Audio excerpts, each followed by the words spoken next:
जहाँ थी उन्हें अपनी अना मुक़द्दस, उनकी दिल की ज़मीनों पर ना हुई कभी फसले मोहब्बत।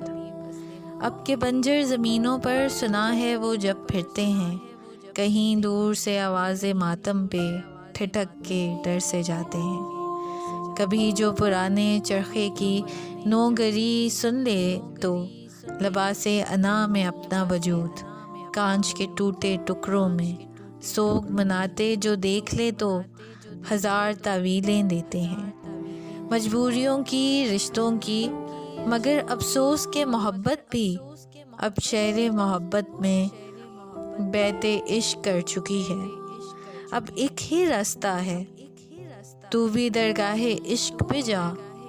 जब भी सलाम करने जाए वापसी पे उल्टा चल।